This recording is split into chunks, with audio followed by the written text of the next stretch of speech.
Donc salut, moi c'est Florian, donc j'ai 26 ans et je suis réalisateur lillois depuis quelques temps maintenant. J'ai réalisé 2 courts-métrages pour cette soirée. Donc, le premier c'est La Mélodie, un court-métrage basé sur des phénomènes scientifiques. C'est un concept donc basé sur la mémorisation d'un souvenir et l'idée c'était de se dire ce qui se passe justement dans notre tête quand justement on est par exemple en soirée, voilà, on entend une musique par exemple et on n'arrive pas à remettre la main sur le nom de cette fameuse musique.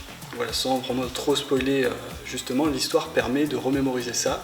Et donc le principe, c'est que Léandre, il est justement à une soirée d'été entre amis, et il est en train de se poser cette fameuse question. Toute l'idée, la difficulté du projet, ça a été justement d'amener à ce raisonnement, de se dire ce qui se passe dans notre tête quand on a justement ces processus de mémorisation qui se mettent en place. Donc c'est un projet très scientifique, hein, le scénariste a vraiment bossé de façon scientifique dessus, et donc tout le défi, ça a été de rendre ça intéressant à l'image, proposer quelque chose où on n'est pas juste sur des interrogations à l'intérieur du cerveau. Pour le deuxième projet, Patenté Columbus, j'ai été rapproché par une maison d'édition, la maison du Grimoire. Cette maison d'édition justement a un prix qui s'appelle le prix 1000 saisons qui récompense à chaque fois 30 des meilleurs projets, des meilleures sessions de science-fiction. C'est des petits écrits, des essais justement qui sont réalisés. Donc 30 réalisateurs sont contactés chaque année pour réaliser donc, ces fameux 30 meilleures nouvelles françaises. J'ai été approché pour réaliser celle-ci et donc avec Scriptshow on a réalisé ce fameux court-métrage qui représente finalement une histoire d'horreur puisque c'était assez compliqué de reprendre dans les faits toute cette histoire qui était basée sur quelque chose d'assez purement dans le sensoriel, dans le rêve, donc assez compliqué dans les faits à faire en 48 heures, ce qui nous a permis quand même d'avoir une belle aventure. On a quand même filmé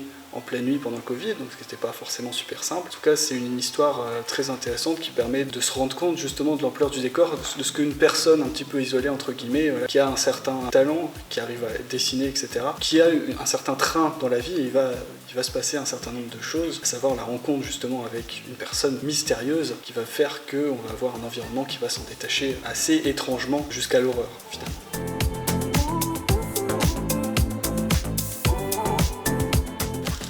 Ouais, donc très bonne soirée, effectivement, super bonne ambiance, je pense qu'il y a eu pas mal de retours. J'ai été agréablement surpris de voir qu'il y avait pas mal d'interrogations justement sur ces courts-métrages, et c'est ça qui est intéressant aussi en tant que réalisateur, c'est d'avoir des échanges profitables aussi derrière, et donc d'échanger avec les participants. C'est ça qui fait la force de ce genre de rencontre.